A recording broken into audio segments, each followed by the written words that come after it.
রাতভর ঢাকা বিশ্ববিদ্যালয়ের শিক্ষার্থীদের আন্দোলন, ছাত্রলীগের পাল্টা মিছিল, এক দফা আদায়ে অনড় অবস্থান শিক্ষার্থীদের। আদালতের রায়ের জন্য অপেক্ষা করতে বললেন প্রধানমন্ত্রী।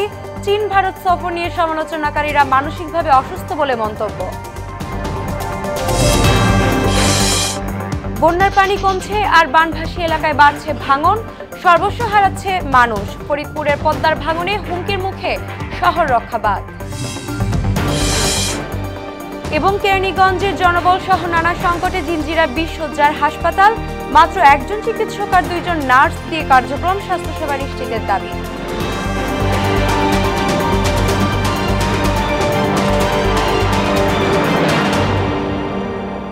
আসসালামু আলাইকুম, সবাইকে মোহনা সংবাদে স্বাগত। শুনছিলেন শিরোনাম, সঙ্গে আছে আমি সাদিয়া ইসলাম তৃষা। এবারে বিস্তারিত। কোটার দাবি আদায়ে সারা রাত ক্যাম্পাসে শিক্ষার্থীদের অবস্থান কর্মসূচি ও বিক্ষোভ করায় উত্তাল ছিল ঢাকা বিশ্ববিদ্যালয়ের ক্যাম্পাস সহ আরও 10টি পাবলিক বিশ্ববিদ্যালয়। এর জের ধরে শুধুমাত্র ঢাবি ছাত্রলীগের বিভিন্ন পদ থেকে পদত্যাগ করেছে 5 জন নেতা। ঢাবি ক্যাম্পাসে বৈষম্য বিরোধী ছাত্র সমাজ ও ছাত্রলীগের পাল্টাপাল্টি স্লোগান ও মিছিলে উত্তপ্ত হয়ে ওঠে ক্যাম্পাস। এ সময় বিপুল সংখ্যক আইনশৃঙ্খলা বাহিনীর সদস্য মোতায়েন করা হয় ক্যাম্পাসে। রাত 3টা পর পরিস্থিতি শান্ত হয়, শিক্ষার্থীরা যার যার হলে ফিরে যায়। সোমবার আসতে পারে কোটা বিরোধীদের নতুন কর্মসূচি। এদিকে কোটা সংস্কারের বিষয়ে পদক্ষেপ নিতে রাষ্ট্রপতি বরাবর স্মারকলিপি দিয়েছে বৈষম্য বিরোধী ছাত্র আন্দোলনের নেতারা। রোববার রাষ্ট্রপতির সামরিক সচিবের কাছে স্মারকলিপি হস্তান্তর করেন তারা। আগামী 24 ঘন্টার মধ্যে সংসদের জরুরি অধিবেশন ডেকে কোটা সংস্কারের পদক্ষেপ এবং আন্দোলনরত শিক্ষার্থীদের বিরুদ্ধে দায়ের করা মামলা প্রত্যাহারের দাবি জানান শিক্ষার্থীরা। দাবি পূরণ না হলে আরও কঠোর কর্মসূচির হুঁশিয়ারি দেন শিক্ষার্থীরা। এমআর আসাদকে সঙ্গে নিয়ে আরও জানাচ্ছেন হুমায়ুন কবির। সরকারি চাকরিতে সব গ্রেডে কোটার যৌক্তিক সংস্কার দাবিতে রাষ্ট্রপতি বরাবর স্মারকলিপি দিয়েছেন ঢাকায় বিভিন্ন বিশ্ববিদ্যালয়ে আন্দোলনরত শিক্ষার্থীরা। একই দাবিতে সারা দেশের সব শিক্ষা প্রতিষ্ঠানে জেলা প্রশাসকের মাধ্যমে রাষ্ট্রপতি বরাবর স্মারকলিপি দেয় তারা। রোববার সকাল 11টার আগে জগন্নাথ বিশ্ববিদ্যালয়ের শিক্ষার্থীরা গণপদযাত্রা করে ঢাকা বিশ্ববিদ্যালয়ে গিয়ে সমবেত হয়। সেখান থেকে রাষ্ট্রপতির কার্যালয়ের উদ্দেশ্যে গণপদযাত্রাটি বিভিন্ন সড়ক প্রদক্ষিণ করে। বিশেষ সকল গ্রেডে যে বিদ্যমান অযৌক্তিক এবং বৈষম্য কোটা রয়েছে, ছাত্র সমাজ এই কোটা বাতিল চায়। যৌক্তিক একটা কোটা দিতে হবে, সর্বোচ্চ 5% দিতে হবে। এই অধিকার প্রতিষ্ঠিত করতে হলে লাখো শিক্ষার্থীর যদি রক্তে দিয়ে রাজপথ রঞ্জিত করতে হয়, তবু আমরা তাই করব। এই পদযাত্রা জিপিইউ মোড়ে গেলে বাধা দেয় পুলিশ। পরে আন্দোলনরত শিক্ষার্থীরা ব্যারিকেড অতিক্রম করে গুলিস্তান মোড়ে গেলে সেখানেও পুলিশের বাধার মুখে পড়ে। এরপর বৈষম্য বিরোধী ছাত্র আন্দোলনের 12 সদস্যের একটি প্রতিনিধি দল রাষ্ট্রপতি বরাবর স্মারকলিপি প্রদান করে। এ সময় রাষ্ট্রপতির কাছে নিজেদের দাবিগুলো তুলে ধরেন আন্দোলনকারীরা। প্রদান করে এসেছি শুধুমাত্র অনগ্রসর জাতিগোষ্ঠীর জন্য 5% কোটা রেখে সংসদে আন্দোলন করে সরকারের কাছ থেকে যেহেতু আমরা আশ্বাস পাচ্ছি না, আমরা চাই তিনি হস্তক্ষেপ করে জাতীয় সংসদে আমাদের যে এক দফা দাবি, সেই এক দফা দাবি প্রেক্ষিতে আইন পাস করতে ভূমিকা রাখবেন এবং প্রয়োজনীয় জরুরি অধিবেশন আহ্বান করবেন। দাবি আদায়ে আরো কঠোর কর্মসূচি দেওয়ার হুঁশিয়ারিও দেন তারা। এই 24 ঘন্টার মধ্যে যদি মামলা প্রত্যাহার না করা হয়, তাহলে কিন্তু আমাদের কর্মসূচি কঠোর থেকে কঠোর হবে। হুমায়ুন কবির, মোহনা সংবাদ, ঢাকা। কোটা নিয়ে আন্দোলনরত শিক্ষার্থীদের আদালতের রায়ের জন্য অপেক্ষা করার পরামর্শ দিয়েছেন প্রধানমন্ত্রী শেখ হাসিনা। আন্দোলনের নামে বিশৃঙ্খলা করলে কোনো ছাড় দেওয়া হবে না বলেও সাফ জানিয়ে দেন তিনি। রোববার বিকেলে গণভবনে চীন সফর পরবর্তী সংবাদ সম্মেলনে তিনি আরও জানান, চীন সুদমুক্ত ঋণসহ 4টি খাতে সহায়তা দিতে সম্মত হয়েছে জানিয়ে মানসিকভাবে অসুস্থ একটি গোষ্ঠী চীন ভারত সফর নিয়ে গুজব ছড়াচ্ছে বলেও অভিযোগ করেন সরকার প্রধান। বিস্তারিত জানাচ্ছেন শামীমুজ্জামান চৌধুরী। সাক্ষাৎকার আমি AIIB-কে। চীন সফরের 4 দিন পর প্রধানমন্ত্রীর সরকারি বাসভবন গণভবনে সংবাদ সম্মেলনের আয়োজন। এতে সফরের বিস্তারিত তুলে ধরেন সরকার প্রধান। বাংলাদেশ ও চীনের মধ্যে বিভিন্ন খাতে 21টি সমঝোতা স্মারকের বিস্তারিত তুলে ধরেন প্রধানমন্ত্রী। বলেন, সুদমুক্ত রেয়াতি ঋণের পাশাপাশি 4টি ক্ষেত্রে সহায়তা দেবে চীন। আমার এবং প্রধানমন্ত্রী লি সিয়াংয়ের উপস্থিতিতে বাংলাদেশ ও চীনের মধ্যে বিভিন্ন খাতে মোট 21টি সমঝোতা স্মারক স্বাক্ষরিত হয়। কিছু অনুদান দেবেন, আমাদের কিছু কিছু ক্ষেত্রে সুদমুক্ত ঋণ দেবেন, আর রেয়াতি ঋণ ও বাণিজ্যিক ঋণ, এই 4টি ক্ষেত্রে সহায়তার কথা উল্লেখ করেন। কোটা আন্দোলন প্রসঙ্গে এক প্রশ্নের জবাবে শেখ হাসিনা বলেন, কোটা না রাখায় সরকারি চাকুরিতে নারীরা পিছিয়ে গেছে। আদালতের বিষয় আদালতেই সমাধান করতে হবে। যখন মামলা করার পরে কোর্ট, উচ্চ আদালত কোনো রায় দেয় বা কোর্টের যখন কোনো রায় হয়, সাধারণত সেই রায়ের বিরুদ্ধে এক্সিকিউটিভ অথরিটির এখন এই মুহূর্তে তো আমাদের কিছু করার নেই, কারণ কোর্টেই সমাধান করতে হবে। এখন যারা আন্দোলন করছে তারা তো আইন মানবে না, আদালত মানবে না, সংবিধান কি তারা চেনে না, বা একটা কার্যনির্বাহী অর্থাৎ একটা কাজ করতে গেলে তার যে নীতিমালা, বিধিমালা বা ধারা থাকে সেটা বা সরকার কিভাবে চলে এ সম্পর্কে কোনো ধারণাই এদের নাই। প্রধানমন্ত্রী বলেন, তিস্তা নদীর পানির ন্যায্য হিস্সা ও সুষ্ঠু বন্টনের লক্ষ্যে তিস্তা মহাপরিকল্পনা নিয়ে কাজ করছে সরকার। তিস্তার পানিটা ইন্ডিয়ায় আটকে রেখেছে, কাজেই তাদের কাছে আমাদের যদি আদায় করতে হয় তো এই প্রজেক্টের কাজ তাদেরই করা উচিত। তারা প্রজেক্ট করে তখন এটা যা প্রয়োজন তারা দেবে। এটা তো একটা ডিপ্লোম্যাসি, যেখানে আর কোনো দ্বিধা থাকার তো কথা না। প্রশ্ন ফাঁসের মাধ্যমে যারা চাকরি করছেন তাদের শাস্তির আওতায় আনার হুঁশিয়ারি দিয়ে সরকার প্রধান বলেন, দুর্নীতির বিরুদ্ধে সরকারের জিরো টলারেন্স অব্যাহত থাকবে। এর আগে কখনো কেউ ওইভাবে দুর্নীতির বিরুদ্ধে অভিযান করেনি। জঙ্গিবাদ যখন আমরা নিয়ন্ত্রণ করতে পারলাম, এখন দুর্নীতি যেটা আমার জিরো টলারেন্স ঘোষণাই আছে, আমি সেটা ধরছি। আমার বাসায় কাজ করে গেছে পিয়ন, সে এখন 400 কোটি টাকার মালিক। হেলিকপ্টার ছাড়া চলে না। যখনই আমি জানছি তাকে বাদ দিয়ে তার কার্ডটা সব সিজ করে সব আমার ব্যবস্থা আমি নিচ্ছি। শামীমুজ্জামান চৌধুরী, মোহনা সংবাদ, ঢাকা। দেশজুড়ে সার্বিক বন্যা পরিস্থিতির উন্নতি হচ্ছে। এ কারণে নদ নদীর পানি কমে যাওয়ায় শুরু হয়েছে নদী ভাঙন। সর্বস্ব হারিয়ে নিঃস্ব হয়ে পড়েছে বানভাসীরা। এদিকে সুনামগঞ্জের 1 সপ্তাহের ব্যবধানে সুরমা নদীর পানি আবারও বিপদসীমা ছাড়িয়েছে। ভারী বৃষ্টি ও পাহাড়ি ঢলে গত 2 দিনে বিভিন্ন এলাকা প্লাবিত হয়েছে। সিরাজগঞ্জে এখনও বিপদসীমার উপর দিয়ে বইছে যমুনা নদীর পানি। এতে দুর্ভোগ বেড়েছে নিম্নাঞ্চলের মানুষের। লালমনিরহাটের নিচু এলাকা তলিয়ে যাওয়ায় চরম ভোগান্তিতে পড়েছে হাজারো মানুষ।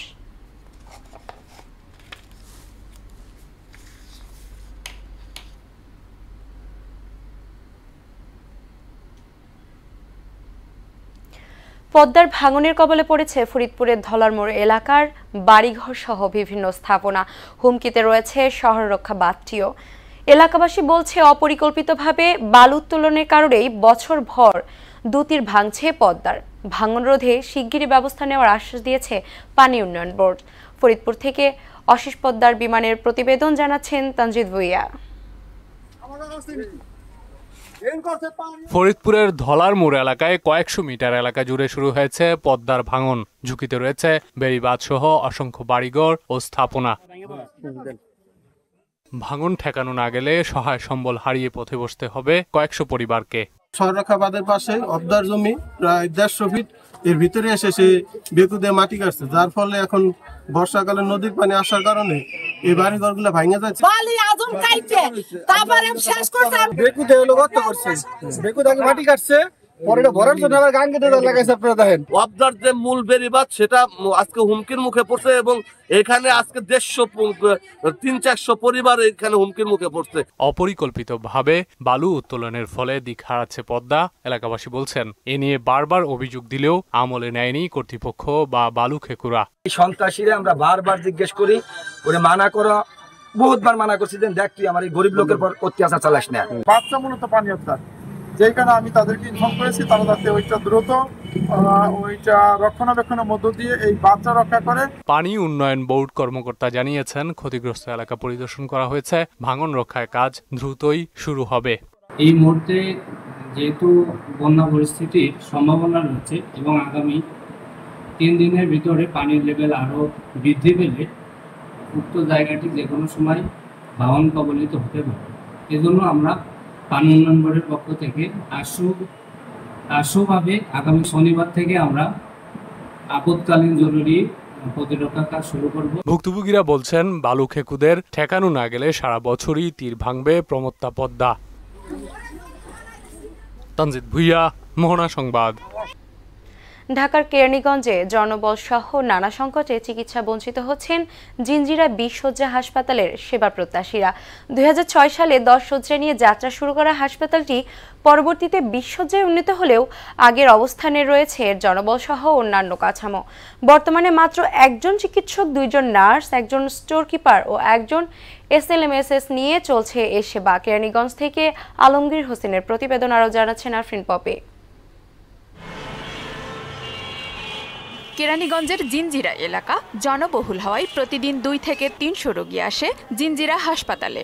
বর্তমানে হাসপাতালটিতে বহির্বিভাগ চালু থাকলেও এই সীমিত জনবল দিয়েই চলছে রোগীদের সেবা দেওয়ার কাজ। কোনো পরিচ্ছন্নতা কর্মী না থাকায় পরিবেশও নাজুক। অন্যদিকে হাসপাতালে অক্সিজেনের ব্যবস্থা থাকলেও লোকবলের অভাবে সেবাটি দীর্ঘদিন যাবৎ বন্ধ। আমরা সবাই মিলে এই ম্যানপাওয়ার কমের ভিতরে আমরা যেভাবে রোগীদের করা যায়, সার্বিক করা যায়, সন্তুষ্ট যেভাবে করা যায় আমরা ওইভাবেই আর কি করতেছি আর কি।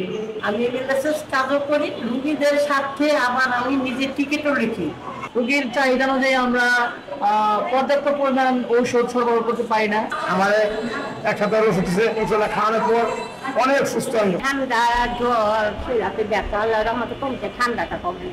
লোকবলের অভাবে হাসপাতালে রোগীদের ভালো সেবা দেওয়া যাচ্ছে না বলে স্বীকার করলেন সংশ্লিষ্ট কর্মকর্তারাও। সেবার মান সম্প্রসারণ করতে হবে, মানে সেবার পরিধি সম্প্রসারণ করতে হবে, তাহলে হয়তো এই 20 বেড হাসপাতালগুলো আসলে মানে কাঙ্ক্ষিত সেবাটা পাওয়া যায়। তবে নতুন স্বাস্থ্য কাঠামো বাস্তবায়িত হলে হাসপাতালটিতে চাহিদা মতো জনবল পাওয়া যাবে বলে আশা জানান এই চিকিৎসক। অন্তর্বিভাগে সমস্ত সেটআপ রেডি আছে, যত জিনিসপত্র যা লাগে লোকবল পেলে আমরা অন্তর্বিভাগে কাজ করব, যে কোনো সময় শুরু করতে পারবো।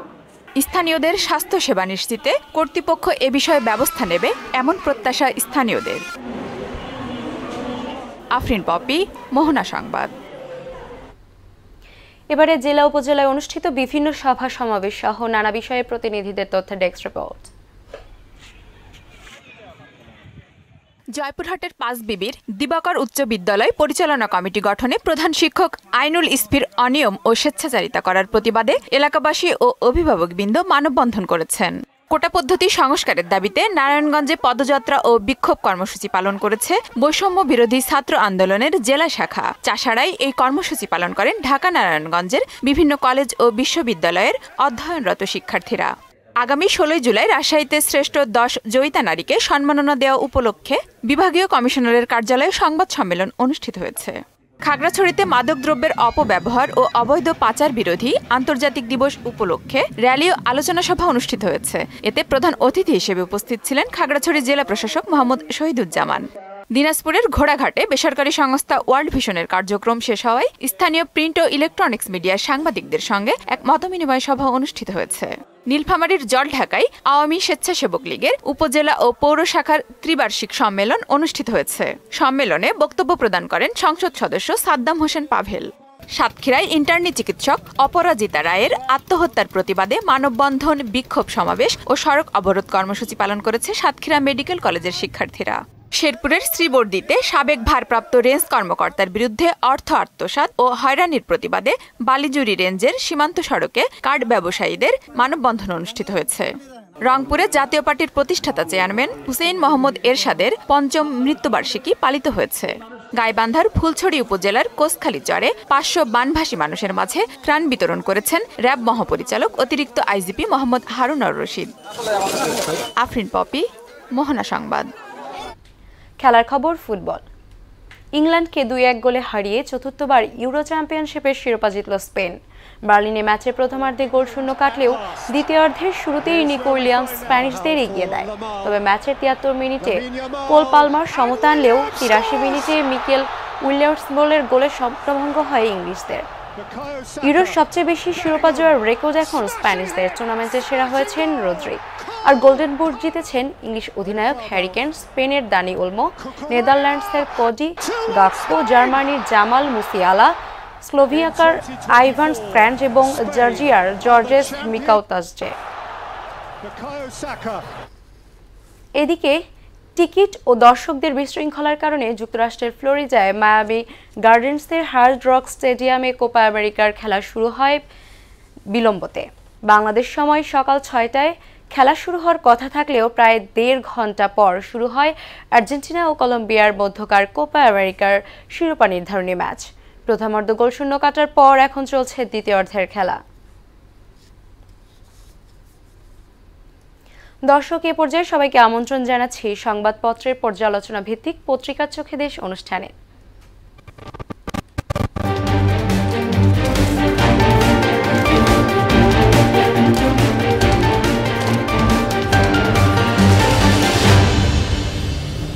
দর্শক, অনুষ্ঠানে আজকের অতিথি মোহনা টেলিভিশনের senior news editor Shipon Haldar. Shipon, পত্রিকার চোখে দেশ অনুষ্ঠানে আপনাকে স্বাগত। আপনাকে ধন্যবাদ। প্রথমেই দেখে নেব বিভিন্ন পত্রিকার শিরোনামগুলো। আমরা প্রথমেই যে পত্রিকাটা দেখতে পাচ্ছি আমাদের হাতে আছে প্রথম আলো। প্রথম আলো থেকে আমরা শিরোনাম পড়ছি, দুর্নীতির বিরুদ্ধে ব্যবস্থায় ভাবমূর্তি নষ্ট হয় না। নির্বাচনী সমাবেশে বক্তৃতার সময় ট্রাম্পকে গুলি এবং কর্মবিরতি চলবে বিশ্ববিদ্যালয়ের শিক্ষকদের। আমরা পরবর্তী পত্রিকায় চলে যাচ্ছি দৈনিক ইত্তেফাক। দৈনিক ইত্তেফাক শিরোনাম করেছে, মুক্তিযোদ্ধার নাতিপুতিরা চাকরি পাবে না তো কি রাজাকারের নাতিপুতিরা পাবে প্রধানমন্ত্রী। ট্রাম্পকে হত্যার চেষ্টা। সমকাল থেকে পড়ছি, বেঁচে গেলেন ট্রাম্প, আরো বিষাক্ত মার্কিন রাজনীতি, দুর্নীতিতে জড়িতদের যেখানে পাবো ধরব, সরকারের পদক্ষেপের অপেক্ষায় শিক্ষার্থীরা। আমরা চলে যাচ্ছি পরবর্তী সংবাদপত্রে। আমরা পড়ছি বাংলাদেশ প্রতিদিন থেকে। বাংলাদেশ প্রতিদিন শিরোনাম করেছে, দুর্নীতিবাজদের ছাড় নয়, মধ্যরাতে উত্তাল ক্যাম্পাস, ট্রাম্পকে গুলি, উত্তপ্ত যুক্তরাষ্ট্র। আমরা পরবর্তী পত্রিকায় যদি যাই, আমরা দেখতে পাচ্ছি আমাদের হাতে আছে যুগান্তর। যুগান্তর থেকে পড়ছি, শিক্ষার্থীদের 24 ঘন্টার আলটিমেটাম, সরকার চাইলে কোটা সংস্কার করতে পারবে, দাবি আদায় না হওয়া পর্যন্ত আন্দোলন চলবে, দুর্নীতিবাজদের ধরা অব্যাহত থাকবে। দেশ রূপান্তর শিরোনাম করেছে, জঙ্গি নির্মূল করেছি, দুর্নীতিমুক্ত করব, মার্কিন রাজনীতিতে রক্তের দাগ, মধ্যরাতে উত্তাল ঢাবি। বণিক বার্তা থেকে পড়ছি। বণিক বার্তা শিরোনাম করেছে, ঋণের সুদহার আরও বাড়ছে। দ্য ডেইলি স্টার থেকে পড়ছি। দ্য ডেইলি স্টার শিরোনাম করেছে, tensions run high at due other units, India should implement it if we are to get water. আমরা এবার চলে যাব একটু বিস্তারিত আলোচনায়। শিপন, আপনাকে যদি বলি, আমরা দেখতে পাচ্ছি বেশিরভাগ পত্রিকায় এখন যেটা সবচেয়ে আলোচিত শিরোনাম সেটা হচ্ছে কোটা আন্দোলন। কোটা আন্দোলনে আন্দোলনকারীদের পদক্ষেপে গতকাল মধ্যরাত পর্যন্ত উত্তপ্ত ছিল ঢাকা বিশ্ববিদ্যালয়ের প্রাঙ্গণ। এ ব্যাপারে আপনি কি বলবেন? দেখুন, কোটা আন্দোলন একটা দীর্ঘদিনের একটা প্রক্রিয়া বলবো, এবং এটা একটা বিচারাধীন বিষয়।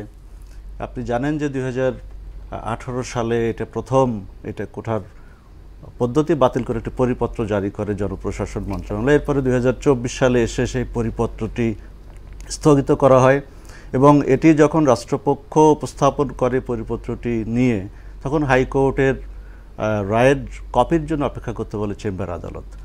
এই অবস্থাটিতে আছে, এবং এই অবস্থার প্রেক্ষিতে শিক্ষার্থীরা দেশ জুড়ে যে আন্দোলন, আপনি বলছিলেন গত রাতের কথা, ঢাকা বিশ্ববিদ্যালয়ের একটি ছোটো ঘটনাকে কেন্দ্র করে এক ধরনের বিস্ফোরণ মুখ হলো শিক্ষার্থীরা। আপনারা জানেন যে পত্রপত্রিকার খবর অনুযায়ী বিজয় 71 ঢাকা বিশ্ববিদ্যালয়ের একটি হল, সেখানে শিক্ষার্থীদের আটকে রাখা হয়, এবং বৈষম্যহীন ছাত্র আন্দোলনের যে আসিফ মাহমুদ তাদের উদ্ধার করতে যায়, তার উপরে হামলার ঘটনাকে কেন্দ্র করে শিক্ষার্থীরা কিন্তু ক্যাম্পাসে রাতভর আন্দোলন করেছে, বিক্ষোভ করেছে। ছাত্রলীগও একটু মারমুখী ছিল, তারাও বিক্ষোভ করেছে, এবং প্রধানমন্ত্রীর চীন থেকে ফেরার পর যে সংবাদ সম্মেলন গতকালকে, সেখানে কোটা আন্দোলনকারীদের অর্থাৎ কোটা বিরোধী যারা অবস্থান নিয়েছে তাদের ব্যাপারে তিনি বলেছেন যে এটা একটি বিচারাধীন বিষয়, আদালতের রায়ের জন্য অপেক্ষা করতে হবে, এবং সে পর্যন্ত ধৈর্য ধারণ করতে হবে, এবং আন্দোলন সুষ্ঠু হোক, কিন্তু বিশৃঙ্খলা তৈরি করলে, অরাজকতা তৈরি করলে কোনো ছাড় দেওয়া হবে না। এটি প্রধানমন্ত্রী তার জায়গা থেকে বলেছেন, এটি খুবই স্বাভাবিক, এবং শিক্ষার্থীরাও তাদের যে ধৈর্য ধারণ করা দরকার, এবং আন্দোলনের যে ধারাবাহিকতা আমরা দেখেছি, আমরা গতকালকে মহামান্য রাষ্ট্রপতির কাছে কিন্তু তারা স্মারকলিপি জমা দিয়েছে, এবং এর বাইরেও 64 জেলাতেই কিন্তু জেলা প্রশাসক বরাবর তারা স্মারকলিপি জমা দিয়েছে। এটি একটি প্রক্রিয়াধীন বিষয়, হঠাৎ করেই কিন্তু এই সমস্যার সমাধান করাটা আসলেই সম্ভব নয়, যেহেতু বিচারাধীন বিষয়। সুতরাং আমার দিক থেকে মনে হয় শিক্ষার্থীদের ধৈর্য ধারণ করার বিষয় রয়েছে, এটা আইনি প্রক্রিয়া, সেই প্রক্রিয়ার মধ্য দিয়ে তাদেরকে যেতে হবে, এর বাইরে থেকে এর কোনো সুষ্ঠু সমাধান করার কোনো বিষয় নেই। তবে হ্যাঁ, আরেকটি বিষয় বলবো যে কোঠা থাকবে কি থাকবে না, থাকলে কতটুকু থাকবে, মুক্তিযোদ্ধাদের কোঠা থাকার প্রয়োজনীয়তা রয়েছে কিনা, এর বাইরেও ক্ষুদ্র নৃগোষ্ঠী বা নারীদের ক্ষমতায়নের ব্যাপারটি রয়েছে। জি, আমি যদি আপনার কথার প্রসঙ্গে আসি, নারীদের ক্ষমতায়নের যে ব্যাপারটা বললেন, কোটা বিরোধীদের আন্দোলন যদি কার্যকর হয় সেক্ষেত্রে নারী ক্ষমতায়নে কোনো প্রভাব পড়বে কিনা? কোঠা বিরোধীরা যেটা বলেছেন যে মেধার ভিত্তিতে চাকরি নিশ্চিত করতে হবে, আর অন্যদিকে রাষ্ট্রপক্ষ বা সরকারের দিক থেকে যেটা বলা হচ্ছে বা আমরা যেটা দেখেছি গণমাধ্যম কর্মী হিসেবে, কোঠা একদিকে কিন্তু সমাজের ভারসাম্য তৈরি করে, চাকরির ক্ষেত্রে ভারসাম্য তৈরি করে। কারণ আপনারা জানেন শুধু মেধাবীরা যেমন রয়েছে তেমনি মুক্তিযোদ্ধাদের একটি বিষয় রয়েছে, যারা ৭১-এ যাদের দেশ স্বাধীনতার সময় যাদের রক্তে যাদের আত্মত্যাগের বিনিময়ে আমাদের এই বাংলাদেশ, সুতরাং তাদেরকে মূল্যায়নের ব্যাপারটি রয়েছে। পাশাপাশি ক্ষুদ্র নৃগোষ্ঠী রয়েছে, তাদেরও সমান অধিকার মূল স্রোতের সঙ্গে নিয়ে আসার একটি ব্যাপার রয়েছে। পাশাপাশি আপনি দেখবেন যে নারীর ক্ষমতায়ন সম অধিকার নিয়ে অনেক কথা বলা হয়। আপনি যদি একটু পরিসংখ্যান আপনাকে উল্লেখ করি, আপনি দেখবেন যে 40, 41 এবং 43 BCS-এর ক্ষেত্রে আমরা খুব অবাক হয়ে যাই পরিসংখ্যান দেখে। যদি কোঠা না থাকে, যখন ছিল না, তখন 57, 56, 60টা জেলা থেকেই নারীদের BCS-এর অন্তর্ভুক্ত করার সুযোগ হয়নি। কেন? মেধার ভিত্তিতে। সুতরাং কোঠা কিন্তু সমাজের নারীর অগ্রগতি, উন্নয়ন, ন্যায্যতা, সম অধিকারের যে বাস্তবায়ন সরকারের যে উদ্দেশ্য, সেই জায়গাতে কোঠার বিকল্প আছে বলে আমি ব্যক্তিগতভাবে মনে করি না। সুতরাং কোথাও কোথাও কম এবং কোথাও কোথাও বেশি। আরেকটি বিষয় আপনাকে বলি, কোঠা কোথায় কার্যকর হয়, কোঠা যেখানে মেধা থাকে অর্থাৎ মেধাবীরা যেখানে এগিয়ে থাকে সেখানে কিন্তু কোঠার যারা দাবিদার তারা না থাকলে মেধাবীদের দিয়ে সেটি পূরণ হয়। সুতরাং কোঠা থাকলেই যে শুধু ওই কোঠা মেধাবীরা পাবে না তা কিন্তু নয়। সুতরাং ওখানে যোগ্য প্রতিদ্বন্দ্বী থাকতে হবে। সুতরাং কোঠা আমার 20% আছে, কিন্তু আমি 10% কোঠার মধ্যে সত্ত্বাধিকারী আছে বা অধিকারী তারা, কিন্তু বাকি 10% কিন্তু মেধাবীরাই সেটা ফিল আপ করছে। সুতরাং কোঠা থাকা মানেই এই নয় যে মেধাবীরা জায়গা পাবে না, মেধাবীদের মূল্যায়ন হবেই, এর তো কোনো বিকল্প নেই। সুতরাং এই যে বিরোধ, এই যে মতদ্বৈততা, এটা নিয়ে একটা সুষ্ঠু সমাধান আসলে আদালতের উপরে নির্ভর করছে। প্রধানমন্ত্রী শেখ হাসিনা বলেছেন আদালতের রায়ের অপেক্ষায় থাকতে, কিন্তু আন্দোলনরত শিক্ষার্থী যারা আছেন তারা কিন্তু তাদের অবস্থান একদম অনড় রেখেছেন, তারা তাদের আন্দোলন চালিয়ে যাচ্ছেন। এটা আসলে কতটা যুক্তিগত? এই আন্দোলনের ব্যাপারটি নিয়ে দেখেন, আমাদের বাংলাদেশে যত রাজনীতি হয়, বিশেষ করে ছাত্র আন্দোলন, শিক্ষার্থীদের যে আন্দোলন আমরা দেখেছি বিশ্ববিদ্যালয়ে পড়ার সময় থেকেই, এটা এক ধরনের রাজনীতিকরণ করা হয়। আপনি দেখবেন যে স্বরাষ্ট্রমন্ত্রী, প্রধানমন্ত্রী সহ অনেকেই বলেছেন যে এর মধ্যে এক ধরনের রাজনীতিকরণ করা হচ্ছে, একদম উস্কানি দেওয়া হচ্ছে। হ্যাঁ, শিক্ষার্থীদের সুনির্দিষ্টভাবে একটি আন্দোলনকে কিভাবে সফলতার দিকে নিয়ে যাওয়া যায়, সেক্ষেত্রে একটু সহিংসতার মোড় নেওয়া, একটু ভিন্ন ক্ষেত্রে প্রবাহিত করা, একটি আন্দোলন যেখানে বিচারাধীন বিষয়, সেখানে দাবি নিয়ে মাঠে নেমেছে শিক্ষার্থীরা, এটা একটা ভালো দিক। কিন্তু অন্যদিকে সহিংসতা কোনোভাবেই বরদাস্ত করার মতো নয়, এটা গ্রহণযোগ্য না, তাই না? এটা এবং শিক্ষার্থীদের কাছ থেকে এটা প্রত্যাশিতও না।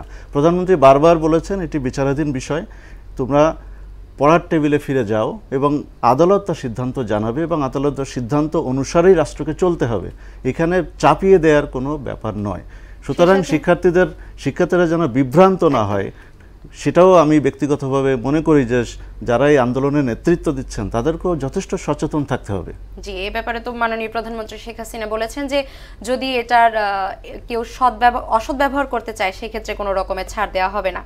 আমরা যদি পরবর্তী আলোচনায় যাই, আমরা জানি যে নির্বাচনী সমাবেশে বক্তৃতার সময় ট্রাম্পকে গুলি করা হয়, এ নিয়ে কিন্তু যুক্তরাষ্ট্রের রাজনীতি মারাত্মকভাবে প্রশ্নবিদ্ধ। আপনি ঠিকই বলেছেন। দেখুন, বাংলাদেশের জঙ্গিবাদ, বাংলাদেশের সন্ত্রাসী হামলা, এগুলো নিয়ে মার্কিন মোড়লরা অনেক কথা বলে, এবং আমরা যখন দেখি যে যুক্তরাষ্ট্রের মতো একটি দেশে যেখানে সমাবেশে বক্তব্য দেওয়ার সময় সাবেক প্রেসিডেন্ট ডোনাল্ড ট্রাম্পের উপর এইভাবে সন্ত্রাসী হামলাই বলবো, এই ধরনের হামলা চালানো হলো এবং অল্পের জন্য তিনি প্রাণে রক্ষা পেয়েছেন, এ ধরনের ঘটনা খুবই নিন্দনীয় এবং প্রধানমন্ত্রী শেখ হাসিনাও কিন্তু গতকালকে এই ঘটনার তীব্র নিন্দা জানিয়েছেন এবং যারা জড়িত তাদের বিচার দাবি করেছেন।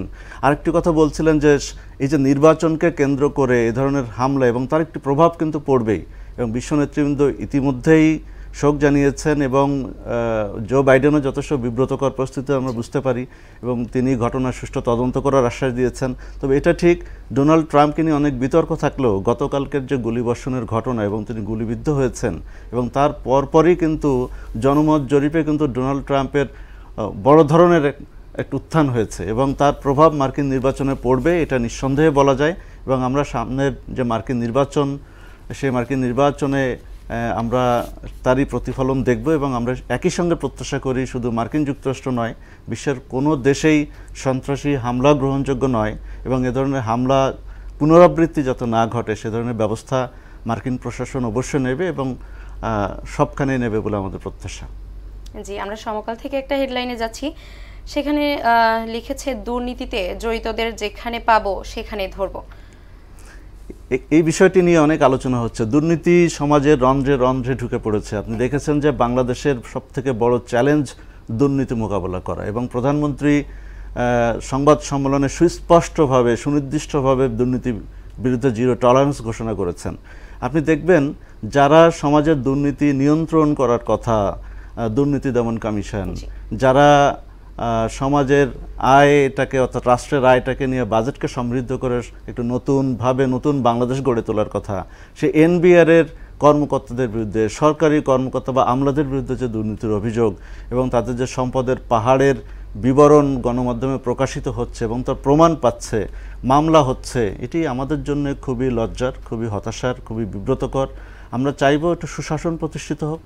আমরা চাইব যে সরকারি কর্মকর্তা কর্মচারীদের সম্পদের বিবরণ দেওয়ার যে নির্দেশনা সেটি সঠিকভাবে বাস্তবায়ন হোক এবং সবাইকে জবাবদিহির আওতায় নিয়ে আসা এবং যারা দুর্নীতিবাজ প্রমাণ সাপেক্ষে তদন্ত সাপেক্ষে দৃষ্টান্তমূলক ব্যবস্থা গ্রহণ করা হোক। এবং আপনারা জানেন যে দুর্নীতিবাজরা দেশের বাইরে বেশি টাকা পাচার করেছে, সেই টাকার সঠিক অনুসন্ধান শেষে দেশে ফিরিয়ে আনা হোক। এটি জনগণের টাকা এবং এটি জনগণের কল্যাণে ব্যয় করা হোক। কারণ দুর্নীতিবাজরা এমনভাবে দুর্নীতির রন্ধ্রে রন্ধ্রে ঢুকে পড়েছে।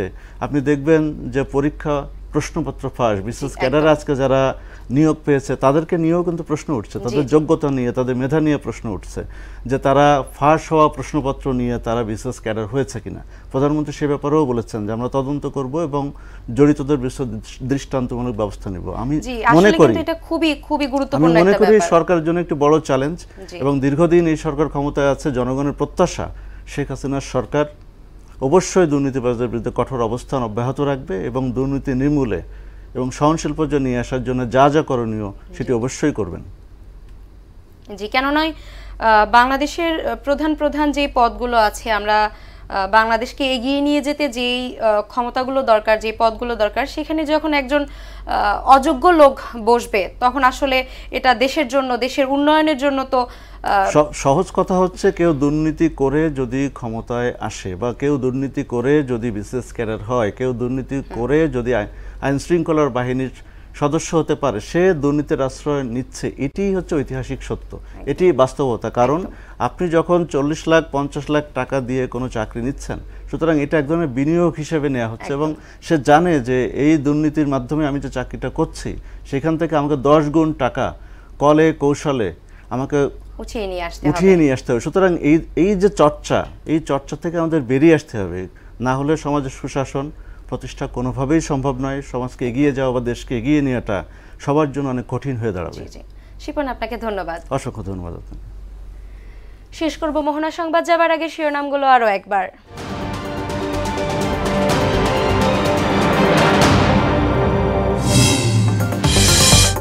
রাতভর ঢাকা বিশ্ববিদ্যালয়ের শিক্ষার্থীদের আন্দোলন, ছাত্রলীগের পাল্টা মিছিল, এক দফা দাবি আদায়ে অনড় অবস্থান শিক্ষার্থীদের। আদালতের রায়ের জন্য অপেক্ষা করতে বললেন প্রধানমন্ত্রী। চীন ভারত সফর নিয়ে সমালোচনাকারীরা মানসিকভাবে অসুস্থ বলে মন্তব্য। বন্যার পানি কমছে আর বানভাসী এলাকায় বাড়ছে ভাঙন, সর্বস্ব হারাচ্ছে মানুষ। ফরিদপুরে পদ্মার ভাঙনের হুমকির মুখে শহর রক্ষাবাদ। এবং কেরানীগঞ্জের জনবল সহ নানা সংকটে জিঞ্জিরা বিশ্বজা হাসপাতাল, মাত্র একজন চিকিৎসক আর 2 জন নার্স দিয়ে কার্যক্রম, স্বাস্থ্যসেবা নিশ্চিতের দাবি। এই ছিল মোহনা সংবাদে। পরবর্তী সংবাদ দুপুর 1টায়। এর আগের সংবাদ এক নজরে দেখবেন দুপুর 12টায়। মোহনার সবশেষ খবর জানতে ভিজিট করুন www.mohana.tv। সংবাদ দেখতে পারেন ফেসবুক, ইউটিউবেও। এতক্ষণ সাথে থাকার জন্য ধন্যবাদ।